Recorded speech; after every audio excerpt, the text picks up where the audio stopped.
What secrets still lie hidden in the sands of ancient Egypt and Nubia? After a short break, we finally have a new episode of Science Factory. Today, we're back at the National Archaeological Museum in Madrid for the second part of our interview with Isabel Olbés. Together, we'll uncover the stories behind some of the museum's most fascinating artifacts and explore how these ancient civilizations continue to shape our understanding of history. Stay with us. This journey is one you won't want to miss. Well, so we are now at the beginning of the Egyptian collection. And so the museum was founded in 1867. That's right. In a time when a lot of museums were being housing the collections of antiquities. How does the Egyptian collection fit into the institution's original version? Well, truth is, many people, when they come, they are quite surprised by seeing that there are rooms dedicated to Egypt. But truth is, again, the Egyptian collections were part of the initial collections of the museum when it was founded in 1867. So here in Spain, we know that we say that if you kick a stone, chances are something will appear, because we've had from Phoenicians to Greeks to Visigoths to Romans to.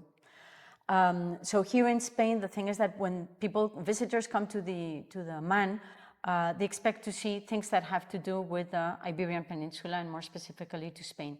But again, the Egyptian collections were part of it. They were part of the collection King Charles III had, and prior to that to Pedro Franco d'Avila. So when Queen Isabella II decides to create a museum dedicated to the history of Spain, like many other cities had already done it, like the British Museum or the Louvre or Berlin, etc. What all those museums, including this one, wanted really to show to the public, to visitors, was all the different cultures that had firmly rooted in their country. So in our case, the initial collections came from the Museum of Natural History, Natural Sciences rather, from the Higher School of Diplomacy, and from the National Library. And then later on, other acquisitions came thanks to the Marquis of Cerralbo or the Marquis of Salamanca that wanted to help in acquiring or giving some of their objects that they had as private collectors. But then the museum has acquired through many different sources that have increased our collection, and the majority of them through the excavation, as you can see here in this first display case. The first Egyptian pieces, how did they came? Well, basically, as I said, first from Pedro Franco d'Avila, that's like the main source. He was a private collector in Paris. Then his collection came to Spain and was the majority of what comprised the royal cabinet of the king. And then later on, it was divided into different museums. So those initial collections of Pedro Franco d'Avila already had Egyptian pieces. Some were real and some, as we've seen, some were fake.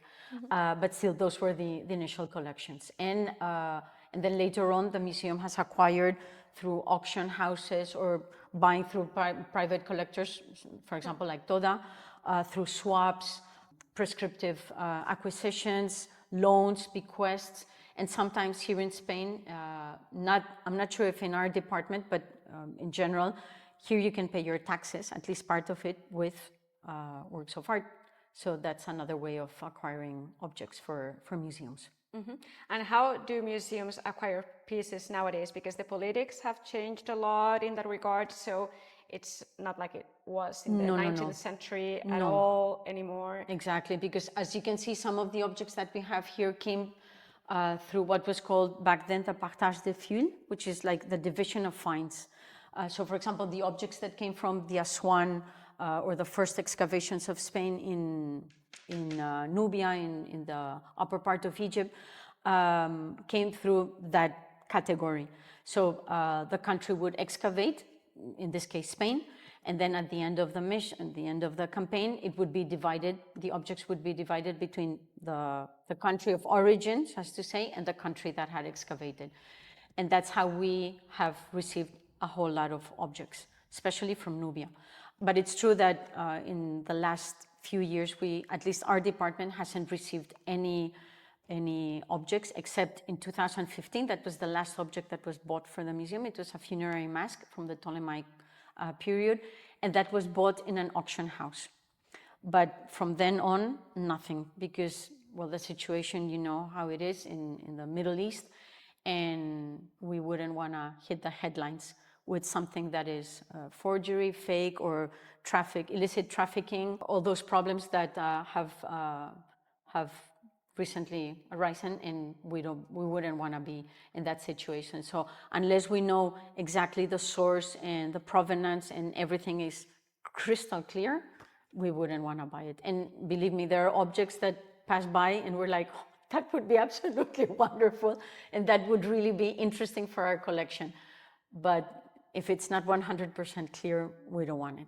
But that is interesting, because recently I made an interview to Sarah Ali, and yes, I know her. And her function is to check and track pieces in the art market, and she explained us very interesting job, very deeply how she can find the provenance, or how difficult it is to find the information, because it just doesn't exist. It doesn't exist, or they eliminated it, or it just comes through strange hands, let's say it like that. And absolutely, and in the past the information was not noted so specifically and so diligently as we do now. Exactly. So the criteria have changed, and it's a very difficult thing, but it's also interesting to see the point of view from the museum, that it's also aligned with what she was saying. Yeah. Absolutely, and obviously following the guidelines from the ICOM, from the International Committee of Museums. So that is something that we must keep in mind every single day.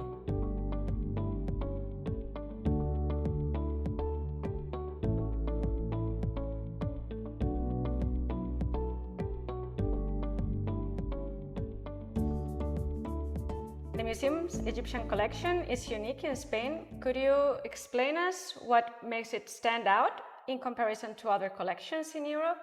Well, here in the museum, in our department, which comprises the Near Eastern, Egyptian, and Nubian collections, we have about 15,000 objects, which is pretty good, at least in Spanish standards. There's a huge diversity in sizes, shapes, materials, etc., although the majority of the pieces come from the late period. If we had to compare our collection to other big collections within Europe or the States, we wouldn't stand a chance.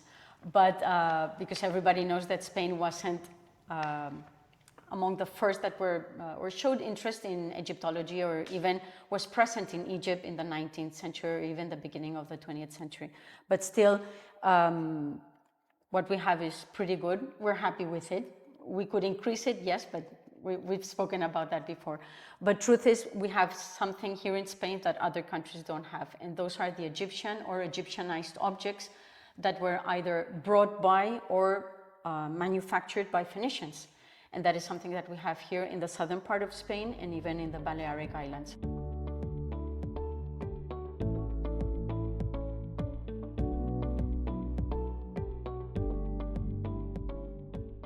The museum underwent a major renovation between 2008 and 2014. Exactly. How did this renovation impact in the way the galleries are presented?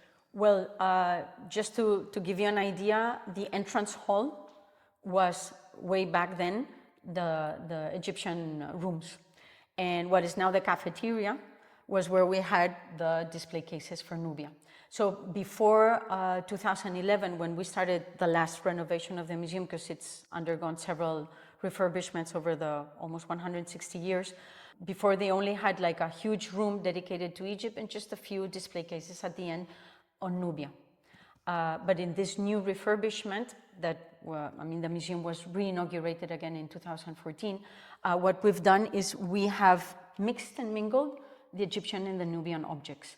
So for visitors to really acknowledge which one belongs to which culture, those that are sort of brownish color, the labels are in a different color, are the Nubian ones, and the clear ones, or kind of yellowish, are the Egyptian ones. So the idea was to bring together both cultures, as they have the Nile River in this backlit image as the mutual river for both cultures, to bring it together and to talk about issues and themes that are common to both of them throughout the whole history of Egypt, and obviously in Nubia. So that's one of the major things that we did with the new renovation. And I'm seeing here, Yes. there are some labels indicating that the piece is missing because It's downstairs. been moved to the temporary exhibition. Exactly, of exactly. Toda. Yes, many, about 50 or 60 objects, not only from our department but from other departments, have been moved to the exhibition downstairs. So it's true that visitors, when they come, they only see a picture, but again, if they're interested enough, then they just have to come downstairs and they've got a huge and fantastic exhibit on Toda. Yeah, but it happens in a lot of museums, but they lend pieces to other museums or temporary exhibitions as well. But that's something we live on.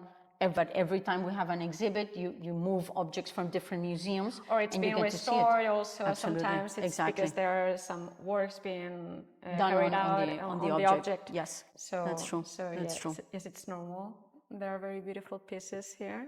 Oh, I like this Some one. of them are really, some of them are really tiny, I'd say, not even small, they're really tiny. Others are huge. But sometimes when they think about like the important pieces, it's not so much if it's big, if it's colorful, etc. But sometimes small pieces can give a lot of information. They're absolutely But that fantastic. has also changed within the history of the discipline in Egyptology. So in the 19th century, what was really important was to find gold and the jewels. Funerary equipment. But that's what they excavated. They never excavated other areas. But now the criteria has also changed, and now everything is important. The pottery, the small amulets, the little pieces, everything is important. Something that before would have been neglected, and now it becomes part of the museum. That's a little frog, tiny little frog, but still, it helps us explain the environment of this area. So, as you were saying, the Egyptian collection covers both the history of Egypt and Nubia over several millennia. That's right. How did you decide on the narrative and the layout for the galleries? Okay, so we wanted to engage the visitors in a new way of visiting, so as to say, the new refurbished areas. We didn't want to present it as in a traditional way as it had been before. So we wanted to create a new disposition. In this case, we're not following a chronological order, but we have placed or displayed better the objects under different headings. So room 32, the one at the end, is the one dedicated to the Near East. And then 33, 34, and 35 are dedicated to Egypt and Nubia. 33 has a lot to do with the environment, with the Nile River, with the language and different types of writings, pottery, daily life, etc., shabtis, faience, etc. And some of the objects, both of these are from the Museo del Prado, from the Prado Museum. And we also have on the other side coinage that has to do with Egypt. Then room 33 has to do with the Egyptian, Nubian, and Hellenistic religions as a mixture of both. And then the last one, room 35, is completely dedicated to death in ancient Egypt.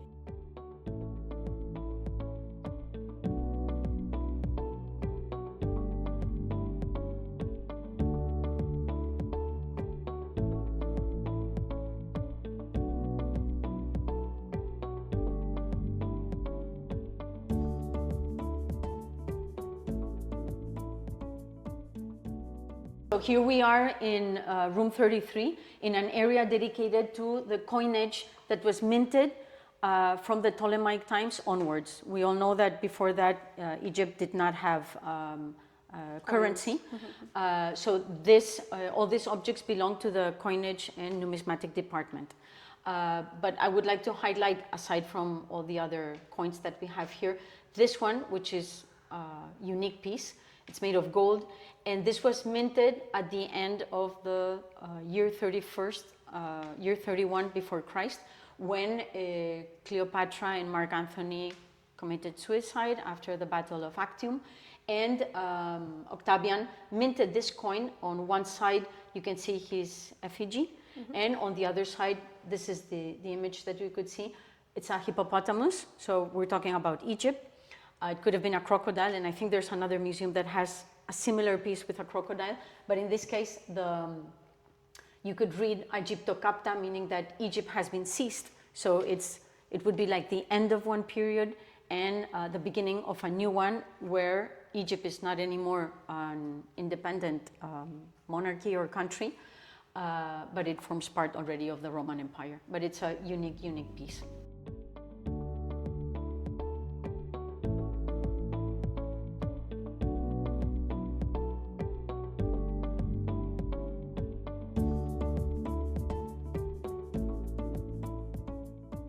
And how do you balance the accuracy, the scientific accuracy of the displays and making them engaging for the public? Well, it's difficult because we try to convey a lot of information that we have in the museums, chronologies, vocabulary that we use in our daily work here in the museum, and trying to translate that into a language that everybody can understand is difficult because as we are also visitors in other museums, perhaps we don't understand everything that is being displayed. The ages are different of the visitors, their education, their backgrounds. Perhaps not everybody speaks Spanish fluently or English, etc. So trying to convey, like for example in this case, into just 100 words or even less than 100 words, the idea of priesthood and rituals can be very challenging. So we need to balance that because we wouldn't want to fall into what we call museum fatigue, which means that you're reading something and you're not really getting it through, you're not understanding what they're saying, and you lose interest in what you're seeing. So, for example, our colleagues from the dissemination department have worked on a booklet that is meant for people, for children perhaps, or for people that have certain difficulties, and it's called Easy Reading. So that can help them in trying to understand priesthood and the rituals, for example, or religion, etc., with words that are simple, easy to understand, and made for them, basically.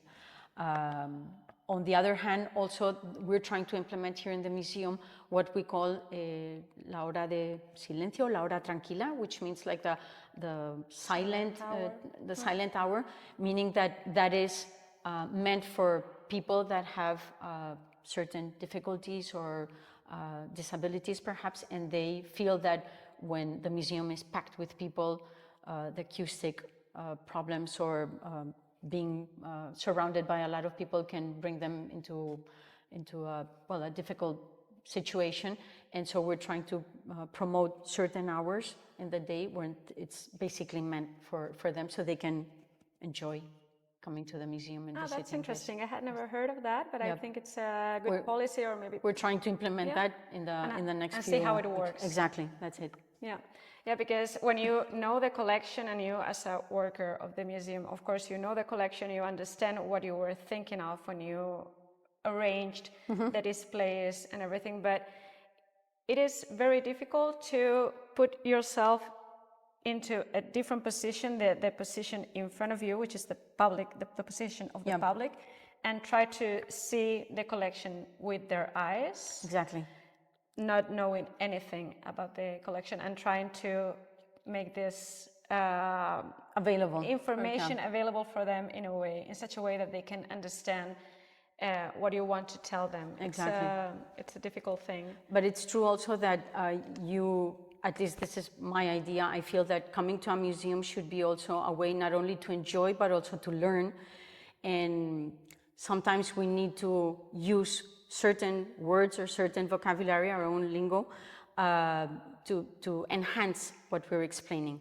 And again, that's difficult because you get people that come to the museum and have been to Egypt hundreds of times, I'd say, or thousands, because we know a lot of people that are passionate about Egypt, but others might come, or even toddlers or youngsters that come, and the vocabulary just surpasses them. So trying to find that equilibrium sometimes is difficult. And what we do is when we write it down, we pass it on to our communication department, to our dissemination department. I even pass it on to my family. What do you think about this? Do you understand? Do you think it's clear, etc.?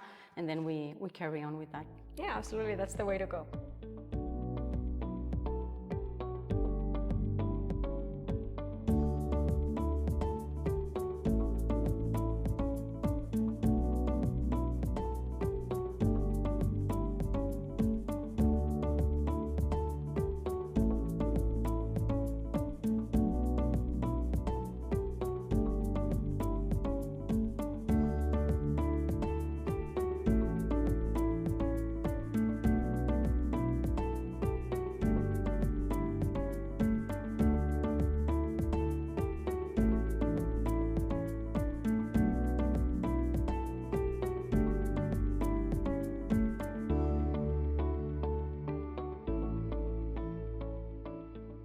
Are there any specific pieces you consider a must-see for visitors that are interested in ancient Egypt? We do have a specific sticker, a red sticker, not in this display case in particular, but in others we do have it, and those are like the highlights of the museum. So if someone is pressed with time or just wants to see the highlights, they would go specifically to those display cases. But for example, here in this one, in this vitrine, we have the funerary mask that I mentioned before. This is the last one, the last piece or the last artifact that the state bought for the museum, for our department, which is the funerary mask from the late period. This was bought through an auction house here in Madrid, if I'm not mistaken, way back in 2015, and that was the last one that was ever bought for us. So this is the newest piece the newest, latest piece, hoping that there would be more in the near future, but let's see. But it had to be restored before being on display. Other pieces perhaps would be this one, which I find absolutely amazing. This is the coffin of Taremet Chembastet. As you can see, this object has like a glass underneath, so people can also see that, visitors can see that even underneath there are hieroglyphs on it.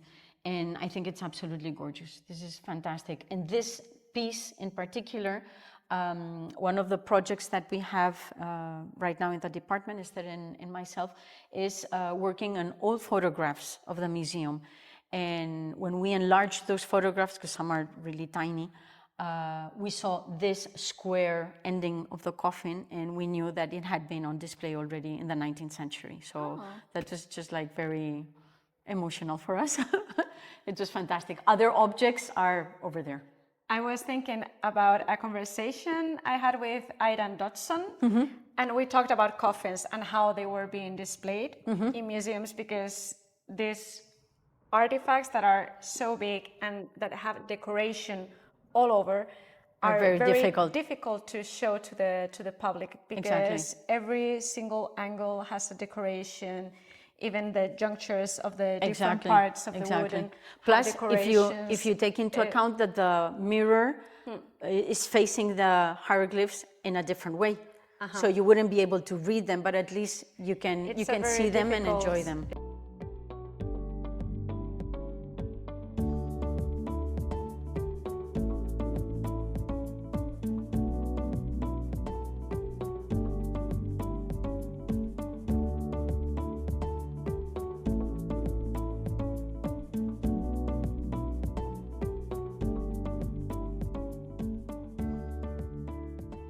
Other objects that perhaps would be interesting to see if you had just a few hours in the museum would be these two different coffins. The first one used to belong to a chantress in the Temple of Amun, a musician in the Temple of Amun in Egypt. We thought that her name initially was Ruru, but apparently the name hasn't been determined yet. So what we before thought that Ruru was the name, perhaps is part of her name or part of a title perhaps, etc. But it's absolutely gorgeous. It's massive, and here we have Ruru with the different gods, and here before other gods as well, and everything has been completely decorated, and it's massive, as I said, absolutely gorgeous. But on the other hand, this is another coffin that people normally don't see, and for me it's one of my favorites. It's the coffin of Bak. That's the name of the owner. It's very simple, has nothing to do with the other ones that are profusely decorated. In this case, we only have the usech collar or necklace, and then on both sides you have the eye and the different gods on one side and on the other, and then on top the name and obviously the different inscriptions. It's in yellow, and I think it's absolutely gorgeous. And this again, when we were studying the old photographs and we saw the goddess that we have here, Isis, we knew it was the coffin of Bak that was already displayed in the 19th century. So we're working on old photographs and seeing how everything was on display, the kind of museography that they had back then, when almost, as I said, almost everything was presented to the public, because there was hardly any storage areas. But finding those objects already there, well, makes it even more interesting.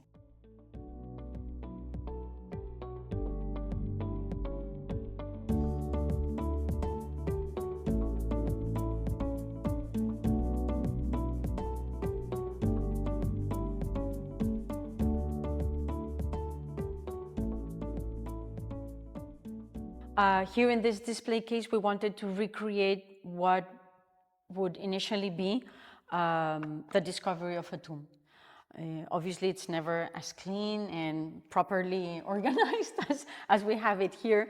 And in fact, we wanted to change it a little bit and make it more real, no? But nevertheless, all the objects are real. They come from different contexts. So, for example, the canopic jars come from Heracleopolis Magna, if I'm not mistaken. The coffin comes from another place, and the Shabti box as well. But all in all together helps us explain and for visitors to understand what you can find in a tomb. Now, the images that we have on the side, the panels, belong to what was the exhibition that was held here in 2004, I think you were telling me before, that was dedicated to Thutmose III. There was like a reconstruction of it that was made by Factum Arte, that's the Spanish company, that has also made the reconstruction of the Tomb of Tutankhamun.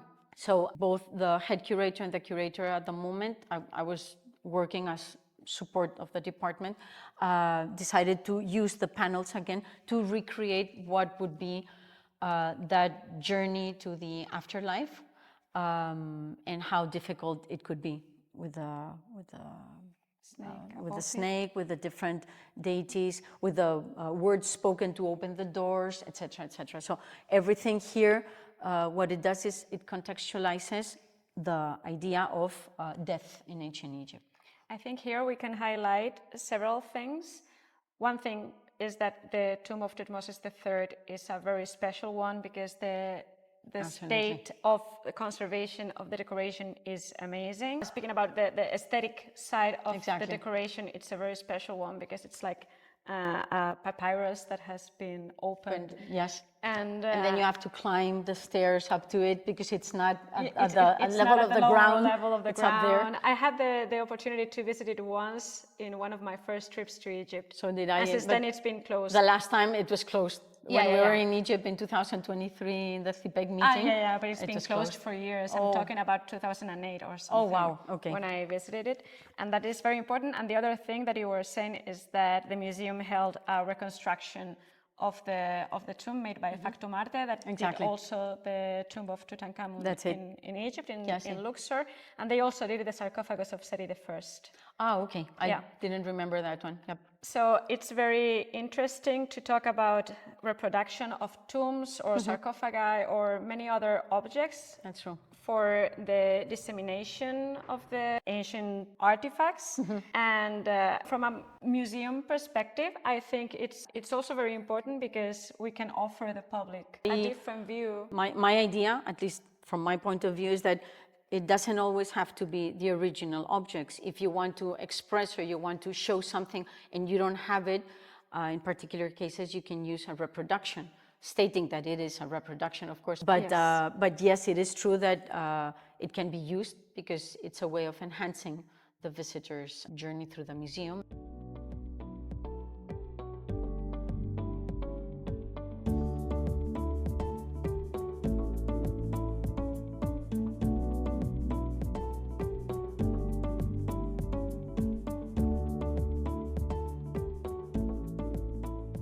Could you share some of the research projects about the Egyptian collection that are currently underway?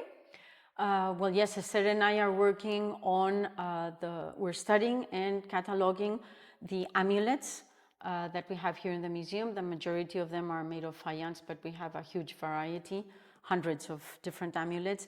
On the other hand, we're also studying and cataloging the small figurines that we have on bronze, made of bronze, on different gods and goddesses. Another project that we have just recently started with, and that's the one I was mentioning before about studying the old photographs of the museum to understand the museography and how it's changed over the last century and a half, And also, and related to Toda, we are updating our database. Because when Toda's collection came in, inventory numbers were given to each and every different object that came in. But through time, some of the inventory numbers, the old inventory numbers, have been lost. So new ones were given, and now we're trying to match them. And trying to match them and trying to update our database with more information, perhaps chronology, new definitions, etc. So those are the 4 major projects that we have right now.